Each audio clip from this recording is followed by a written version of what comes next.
The following episode of the Comics and Crypto podcast is for informational purposes only, and anything expressed by the hosts or their guests is solely their opinion. This podcast does not constitute financial advice, and anyone wishing to invest should seek their own independent financial or professional help. Have fun and enjoy the show. Hi, I'm Sean O'Hare, and I know comics. Hi, I'm Spencer Vogel, and I know crypto. Hi, I'm Kevin Lee Loader, and I don't know shit. This is the Comics and Crypto podcast. Comics and crypto, crypto and comics, collector's world in a digital age. Comics and crypto, crypto and comics, it's where the next billionaires will be made. It's comics and crypto. Today we have another incredible guest on the podcast, co-founder of one of the biggest games building in Web3 today, Kieran Warick, co-founder of Illuvium. Kieran, hey! Thanks for How are joining you, me. man? Thanks for having me on the show, guys. Absolutely. Sure. Absolutely. Before we dive into the heavy questions, we usually start with something a little bit lighter. Do you consider yourself a collector? And if so, what do you collect? Yeah, I mean, a lot of my collecting was done back sort of in the 90s when I was growing up. So Pokemon cards, things like Tarzos, Magic the Gathering cards I collected. There was just a ton of stuff, but I definitely do consider myself a collector. The last thing that I got sort of addicted to collecting was actually randomly plants, living Cool. Wow. plants. And I ended up, when I moved place, I moved from like a big backyard and a lot of room to a very small unit that didn't have enough room for any of my plants, basically. And I got up to 340 plants, and I just had to send them to my mom's place. That is incredible. Yeah. So How much time a day would you have to spend taking care of all those plants? it was ridiculous. At one point I realized I was running another business, and so I didn't really have much time. And so I ended up getting someone to come in like 2-3 times a week to water them. Like it was just it was not sustainable, put it that way. That's hilarious.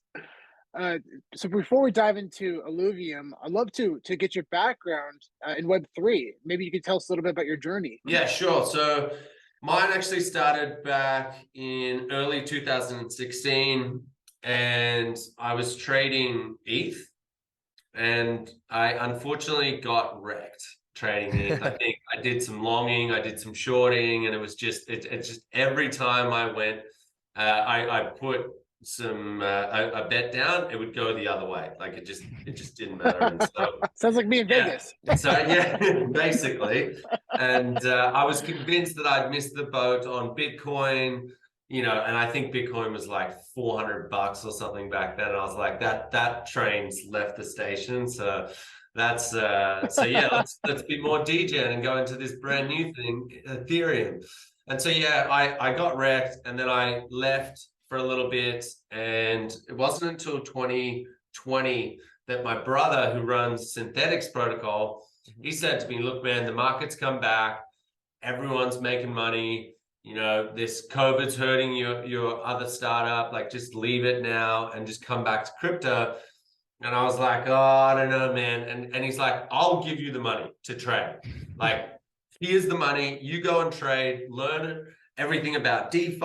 And so I was doing like crazy sort of like 18, 20 hour, 30 hour, 48 hour stints where I was just trading like a crazy degen, like every single food coin you can think of. Yeah. I was buying up. I was farming. Fun. It was so much fun. And like going back to the collector in me, I was like collecting these shit coins. And then I found Axie Infinity, one of the big Web3 games back then.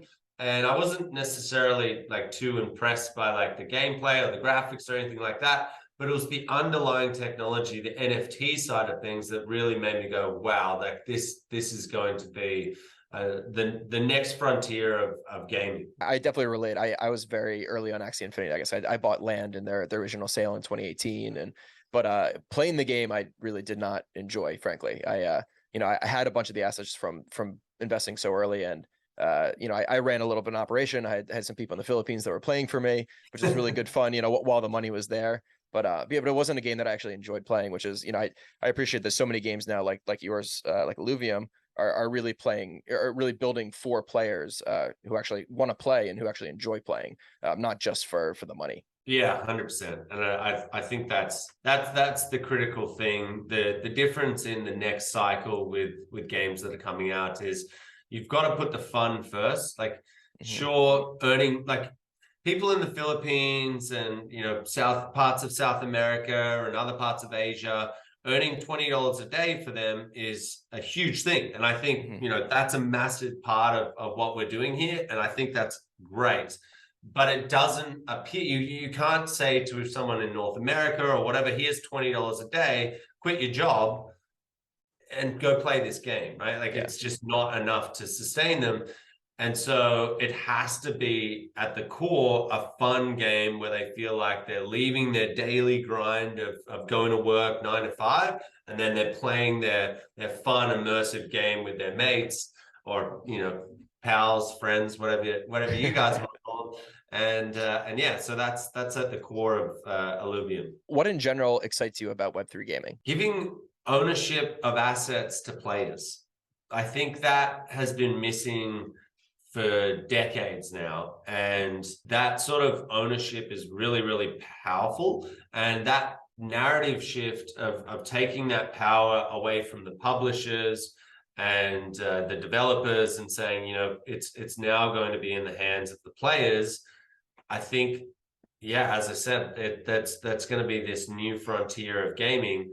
And once people realize that there are games that are as fun as what they're used to in mainstream, they're not going to go back on that, right? Like, once you can collect a Pokemon and actually own it and then go and sell it, you're not gonna, the next version of Pokemon, they're not going to rub you and say, actually, on this version, we're not going to allow you to have ownership. That was a bit of a test and a mistake.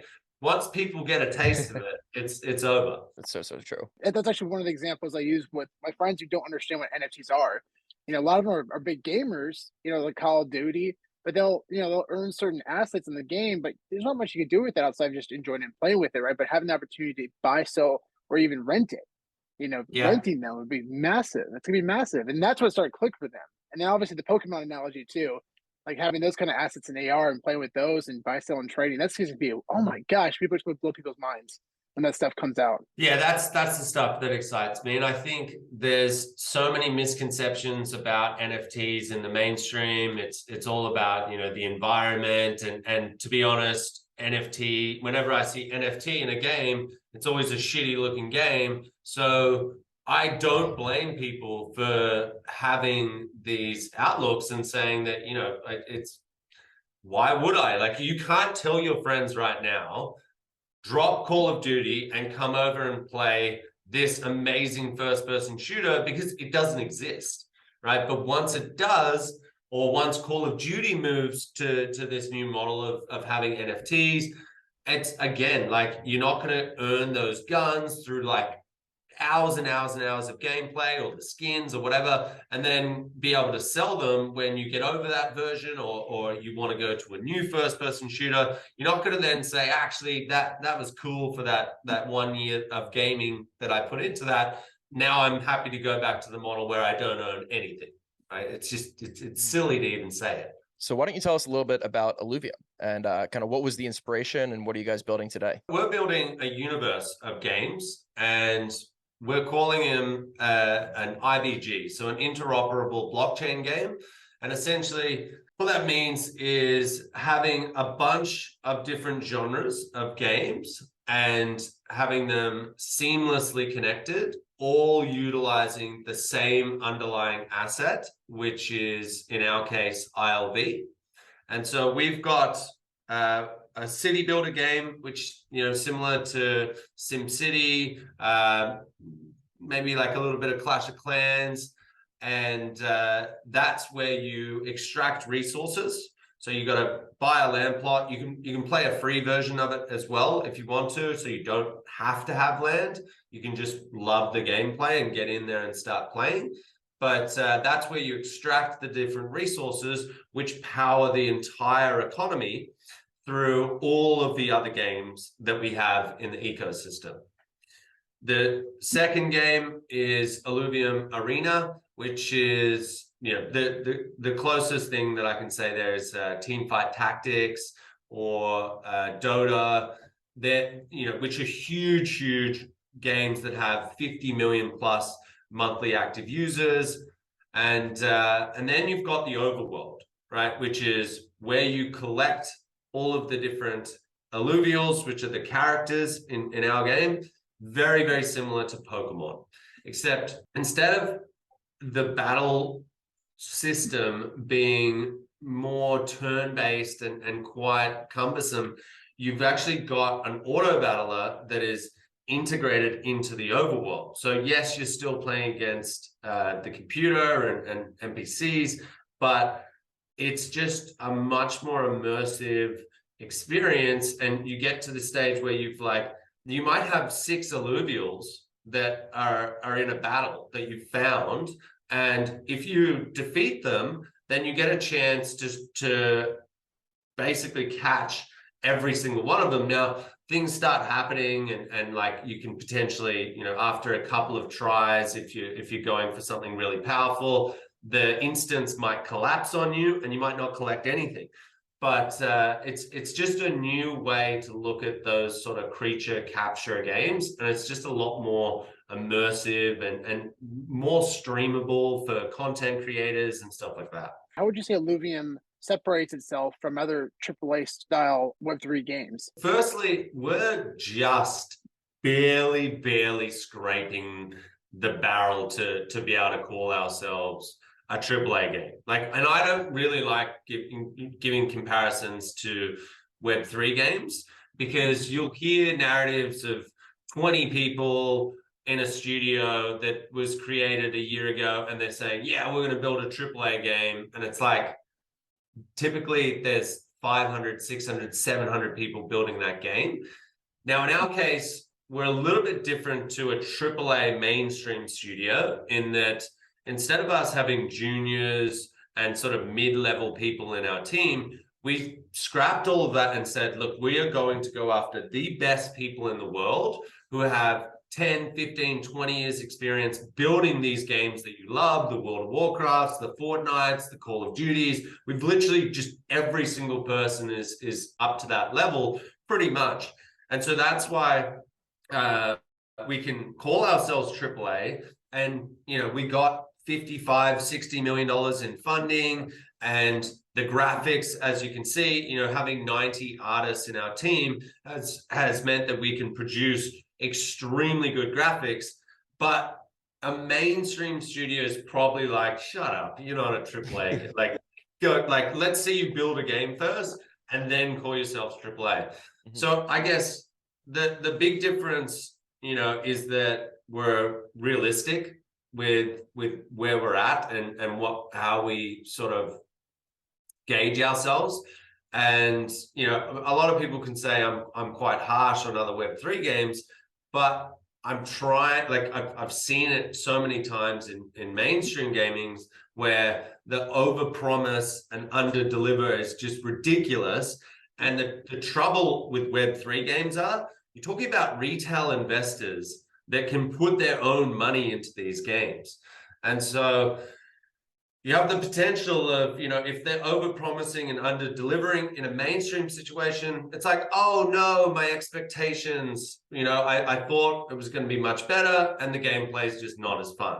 But in our case, it's like, oh no, I lost a whole bunch of money, right? So yeah. I guess to circle back and answer your question directly, it's like the gameplay that we have, the graphics quality that we have, the team quality that we have. There's not many, and there are a few out there, but there's not many that are at the same level as us. And, you know, a whole bunch of luck is involved with that, timing, all this sort of stuff. But yeah, just being realistic, that's sort of where we're at compared to Web3 games. We definitely see that in the quality of your work. It's really good to hear you say that you have those standards. because that's really, especially that whole idea of under promising and over delivering is so important. And we've encountered that ourselves with a lot of projects. You know, you hear a lot of Yeah. promises and they're just empty, and it's Mm. unfortunate. But yeah, that's really awesome that so early, you know how important that is. 100%. And look, we are promising a lot. You sort of have to in crypto. Yeah. If you Yeah. and it's I advise a couple of other AAA studios that are in stealth or whatever, and they're like, God, we don't have enough. Your community is so much bigger and whatever. Like, how'd you do that? I'm like, you can't sit in the weeds in crypto, right? Like, you have to promise a lot, but you got to back it up, right? Like, you have to back it up. So we're actually personally big fans of Immutable X, and we're excited about Illuvium building on Immutable X. Is there a reason behind that? I'm curious to hear your thoughts on that. Just look, we had to go with a layer 2 solution. There was no way that we could go on Ethereum's mainnet. Like, it's not scalable enough. We're talking about having hundreds of thousands of microtransactions every single day. And so we started looking for an L2 really early on. We looked at a bunch of different projects, and Immutable were the furthest along of, I would say, like the gaming suitable L2s. Like, there's obviously, you know, Optimism are a huge L2, but it just doesn't fit our mold of what we need and what gamers need. And Immutable, they happen to be in Sydney, which, you know, it's down the road from us, their main office. So we have direct access to them. They sort of got our vision very early on, and we got their vision, right? Like, they built Gods Unchained, and they had 3 years of going through the pain points of what building on Ethereum limits you to. And so they laid out their plan, and we went, yeah, if they can deliver on this, then they're the ones that we want to go with. And it's been amazing. Like, our experience with Immutable has been exceptional. We've had a lot of scope creep, I would say, where things were meant to be a lot more simple early on, and it's just blown out to, you know, 3 games, all interoperable. Then you've got like land sales and all this crazy stuff that's going on, and they've had to sort of build around our needs. And obviously, you know, we're a pretty big title for them, you know, one of their marquee games that is launching. And so they've worked with us, but yeah, it hasn't been easy, but they've done an exceptional job. Yeah, like Sean said, we're huge fans of IMX, and honestly, I've never heard anybody speak anything bad about them or the work their team does. And kind of in light of all the stuff that's been going on, like with SudoSwap and creator royalties recently on main Ethereum chain. Yeah, I recently found out that on Immutable X, creator royalties are enforced, I guess, at the contract level or at the chain level, so not at the exchange level, which is really, really exciting because you know, you start to see a lot of these big IPs have already started to be on Immutable X, like through VEVE, for example. You know, you have Disney and Marvel and Star Wars, you know, some of these the biggest brands in the world. GameStop. And exactly, yeah. So I think it's likely that, you know, you'll see a lot of these big brands want to stick with chains that enforce that. Yeah, it's a pretty important factor. And yeah, like it's stuff like that where they think about this stuff, and yeah, it's pretty impressive working with them. How does the Illuvium token fit into the ecosystem that you're building? You know, obviously there's multiple games. I'm sure it probably integrates in different ways throughout the different games. I'm just very interested to hear how it all fits together. Yeah, so essentially Illuvium is a governance token, and it has 2 main use cases. The first one is exactly that. It allows you to vote on different proposals. The way that we set up our governance is essentially through a council. So anyone who holds the ILV token is able to vote in. We do voting is epochs are every 6 months.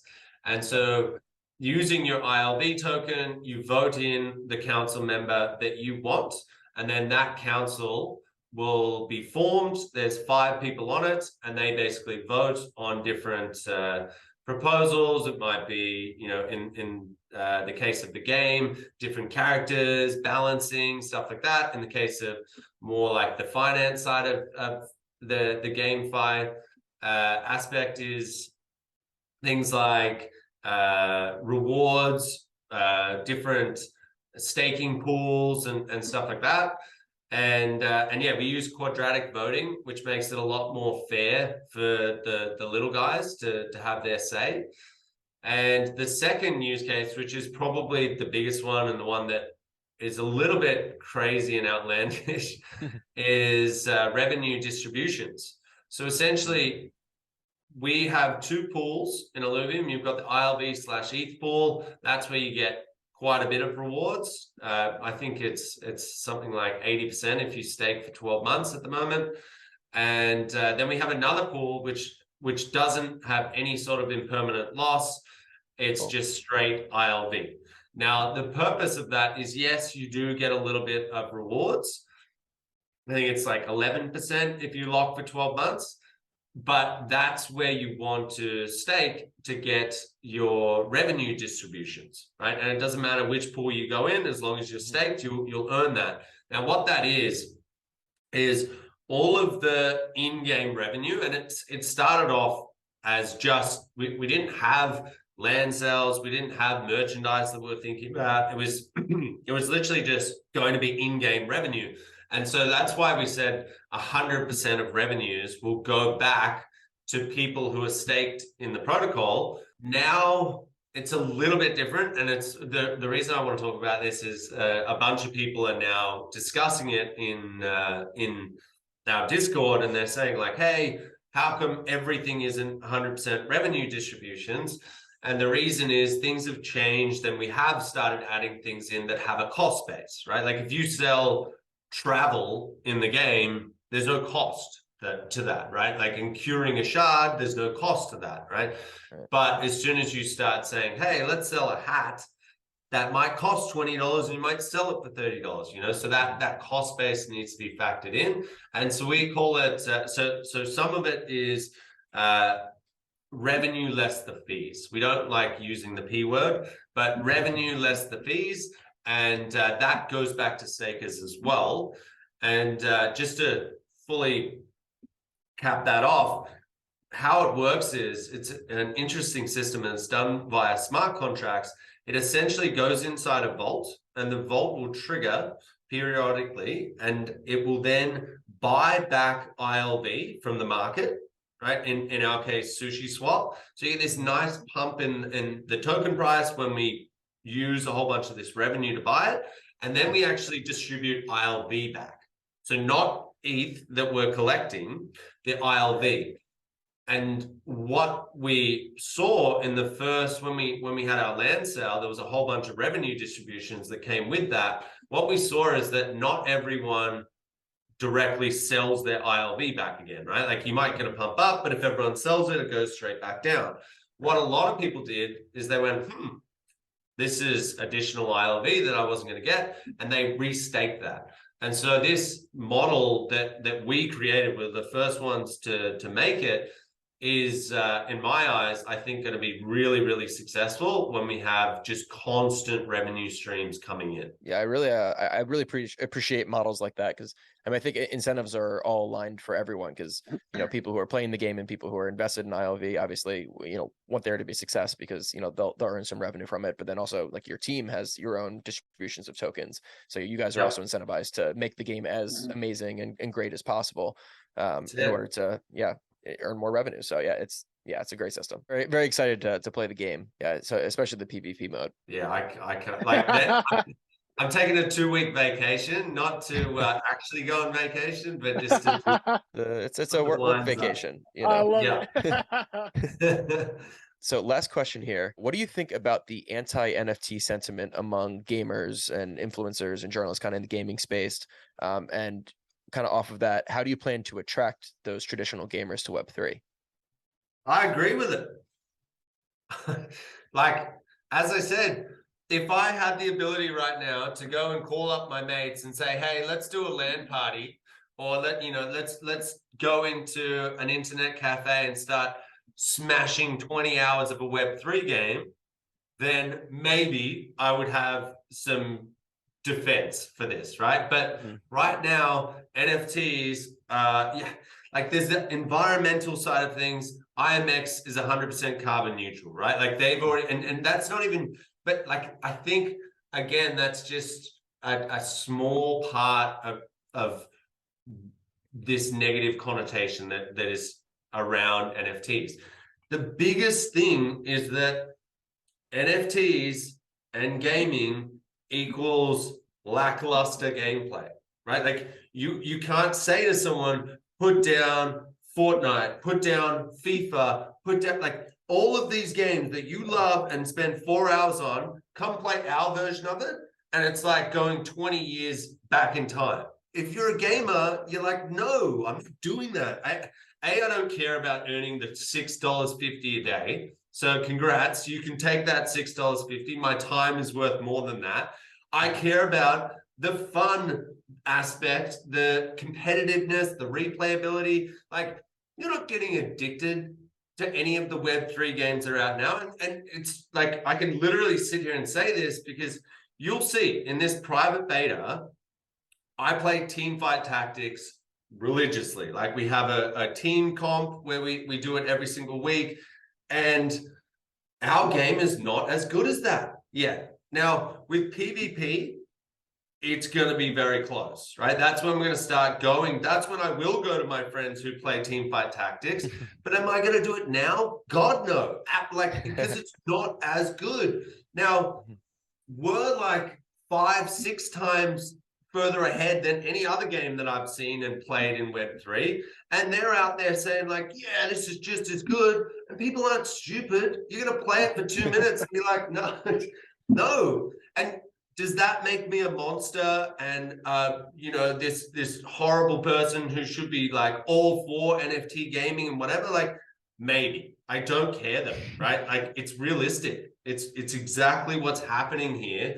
And before we go crazy and start telling people on Reddit and you know, where the heart of all these gamers are, we need to actually make good games first. Like, that's the key. Stop selling hopes and dreams. God.